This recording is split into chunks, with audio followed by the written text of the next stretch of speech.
አሁን ለተወሰኑት ጥቂት ደቂቃዎች በተሻለ ጸጋ በጥሩ አንደበት የቱሉ ዲምቱ ቅዱስ ጊዮርጊስና ቅዱስ ሚካኤል ቤተክርስቲያን ስብከተ ወንጌል ኃላፊ መጋቤ ሐዲስ ቀሲስ ምናለ ሕይወት የሆነውን የእግዚአብሔርን ቃል ያስተምሩናል።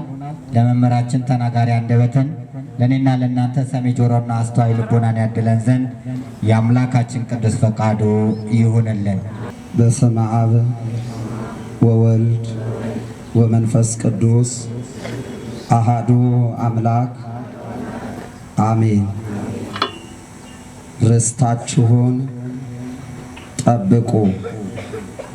በቸርነት ብዛት የጠበከን መተላለፋችንን ያልተመለከትክብን ያለፈውን ጊዜ በሰላም በጤና አሻግረ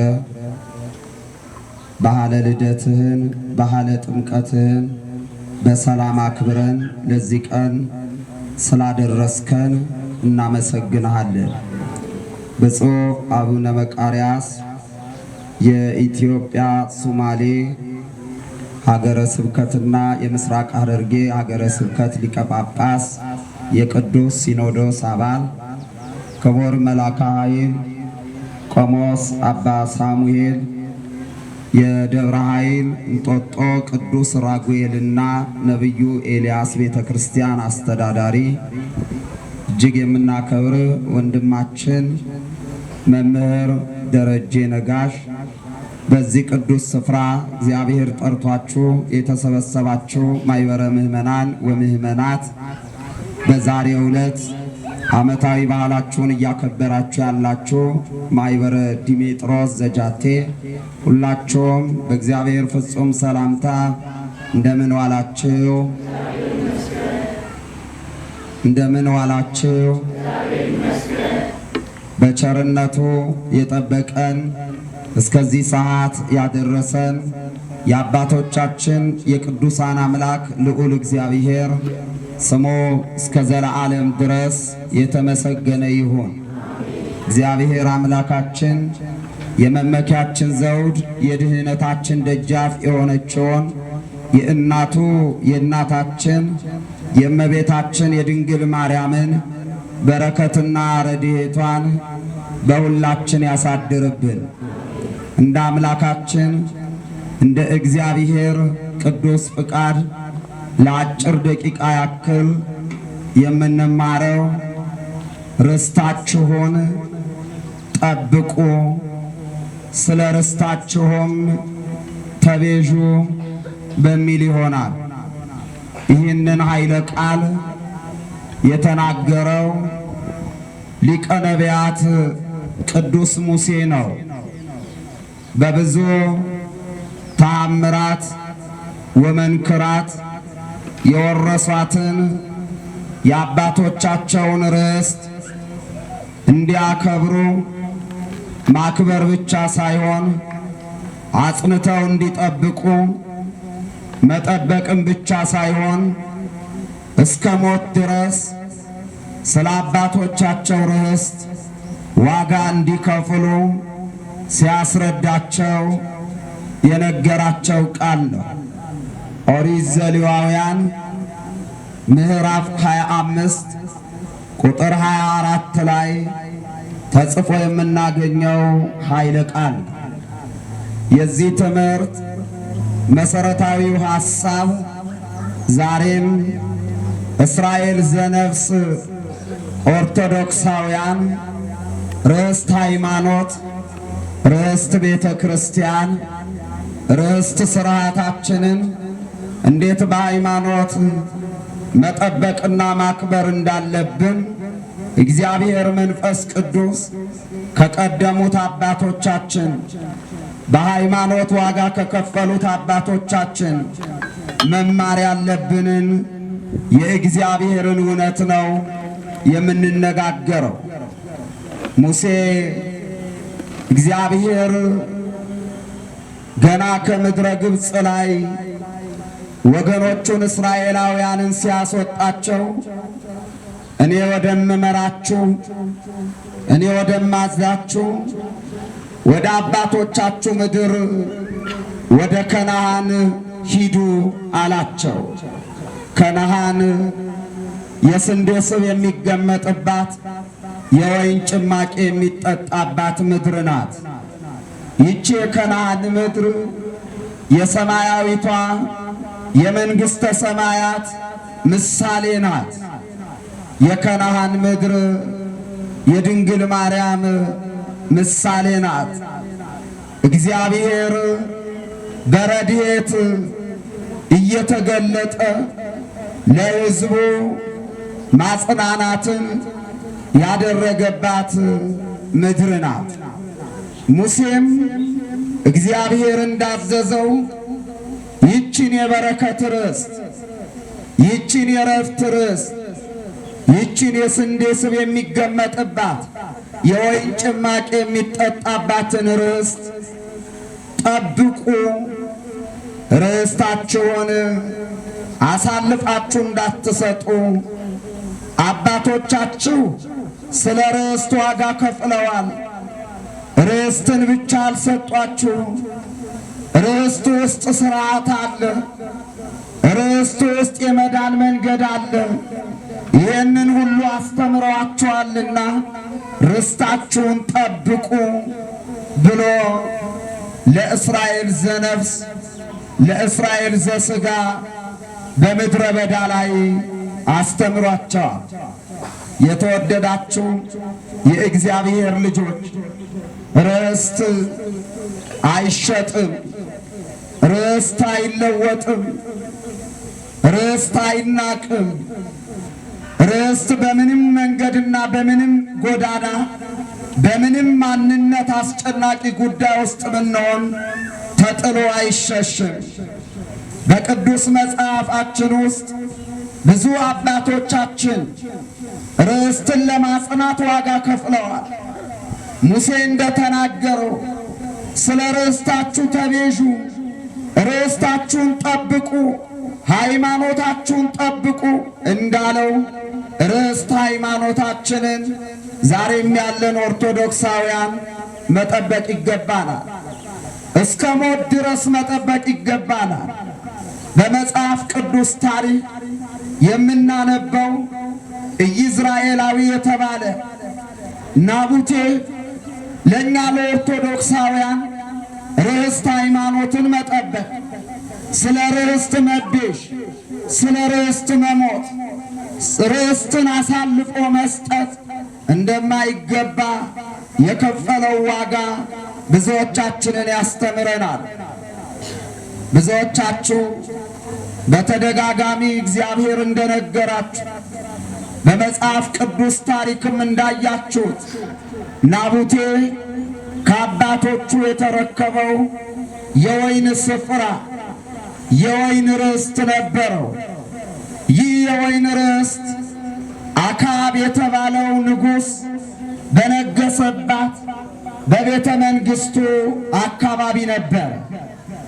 አክዓብ በቤተ መንግሥቱ ውስጥ በሰገነት ላይ ሲወጣ ሲወርድ ናቡቴ ከአባቶቹ የወረሳትን ርስቱን ተንከባክቦ አሳምሮ የተሰጠውን አደራ ስለጠበቀ የተሰጠውን አደራ ስላጸና መንከባከብም ስላደረገ ንጉሥ አክዓብ ናቡቴን ጠርቶ አናገረው። ርስትን ስጠኝ፣ እኔ ሌላ ርስት ልለውጥል። አሁን ካለ የወይን ስፍራ ርስት የበዛውን ርስት እሰጥሃለሁ፣ ለውጥልኝ አለው። ይህም አይሻለኝም የምትል ከሆነ ደግሞ በገንዘብ ልግዛ ካለው የእግዚአብሔር ሰው ከአባቶቹ የተረከበው ከአባቶቹ የተሰጠው የአባቶቹን አደራ ርስት ለውጥልኝ፣ በገንዘብ ቀይርልኝ ሲለው ምን አለው? ይህንን ክፉ ሐሳብ የአባቶች ርስት የሚያስጥለውን ሐሳብ የአባቶችን ርስት የሚያሸጠውን ሐሳብ የእስራኤል አምላክ እግዚአብሔር ከኔ ያርቅ አለ። አክዓብ በዘመኑ የነበረ ጊዜ የከፈለው ንጉሥ ነበርና አኩርፎ ወደ ቤቱ ሄደ። እቤቱ አኩርፎ ባየችው ጊዜ ክፉ ባለቤቱ ጊዜ ከፈላት ኤልዛቤል ምን ሆነ ነው አለችው። ለምንድነው ያኮረፍከው? ለምንድነው ፊት የጠቆረው? ለምንድነው ልብ ያዘነው አለችው። እሱም አላት ይሄ ናቡቴ የተባለ የኢይዝራኤላዊው ሰው ከኛ አጠገብ ያለውን ይህንን እርሻ ቦታ የወይን ስፍራ ወይ ሌላ ለውጬ ልስጥህ ወይ በገንዘብ ልግዛክ ብለው እምቢ ስላለኝ ነው አለች። እንዲህ ብሎ ባላት ጊዜ ያች ክፉ ሚስት እንዲህ አለች፣ አሁን አንተ ወንድ ነህ፣ አሁን አንተ ነህ እስራኤልን የምታስተዳድር፣ ገላህ አትነጥቀው፣ ነጥቃህ አታባርረውም አለች። ይህ ለኔ አልሆነም፣ በል ጠብቀኝ እኔ እሰጥሃለሁ አለች። ምናምንቴ ሰዎች ሰበሰበች። በዚህ ደገኛ ከአባቶቹ ርስትን ይዞ የአባቶቹ ርስትን ያጸናውን ናቡቴ ላይ ምናምንቴ የተባሉ ውሸተኛ፣ ምናምንቴ የተባሉ አእምረ ሙታኖች፣ ራሳቸውን የጠሉ ራሳቸውን የማይገዙ ክፉ ሰዎች ገዝታ ውሸታም ሰዎች በናቡቴ ላይ በሐሰት አስመስክራ ናቡቴን አስገደለችው። የአባቶቹን ርስት ሙሴ እንደነገረው አደረገ። ርስታችሁን ጠብቁ፣ ስለ ርስታችሁ ተቤዡ፣ መሞት ካለባችሁ ሙቱ። የአባቶች ርስት በገንዘብ አይለወጥም። የአባቶች ርስት በሌላ ርስት አይቀየርም። ተቤዡ ስለ ርስታችሁ ያለውን ቃል ናቡቴ ፈጸመ። ርስት ተላልፎ አይሰጥም። ኦርቶዶክሳውያን ወገኖች የኔና የናንተ ርስት አባቶቻችን ስርዓቷን አጽንተው ዶግማዋን አጽንተው ቀኖናዋን አጽንተው ስንዱ እመቤት አድርገው የሰጡን ርስታችን ተዋህዶ ሃይማኖታችን ናት። ሃይማኖት አይለወጥም። ቤተ ክርስቲያን አትሸጥም። ስርዓቷ አይቀየርም። አንዳንዶች ይህንን ስርዓት ለማስለወጥ ይችን ሃይማኖት ለማጥፋት ሾልከው ገብተዋል። እናንተም ርስታችሁን ጠብቁ ነው የተባልነው። ከአባቶቻችን የተቀበልነውን ዋኖቻችንን እያሰብን የደከመውን እያሰብን አይደለም። ዋኖቻችንን የጸኑትን ነቢያቱን የጸኑትን ሐዋርያትን ሃይማኖት ያጸኑትን እስከ ሞት ድረስ የታመኑትን ሰማዕታቱን እያሰብን ስለ ርስት ቤተ ክርስቲያናችን ዋጋ ለመክፈል ራሳችንን ማዘጋጀት ያስፈልጋል። ባላጋራችን ጠላታችን ርስት ቤተ ክርስቲያንን፣ ርስታችን ኢትዮጵያ፣ ርስት ስርዓታችንን፣ ርስት ጥምቀተ ባህራችንን፣ ርስት መስቀል አደባባያችንን ያለ አንዳች ፍራቻ በታላቅ ቁጣ በእኛ ኦርቶዶክሳውያን ላይ በአንድም በሌላም ዘምቷል። ርስት አይሸጥም፣ ርስት አይለወጥም፣ ርስትን ለመቀየር አይፈራም።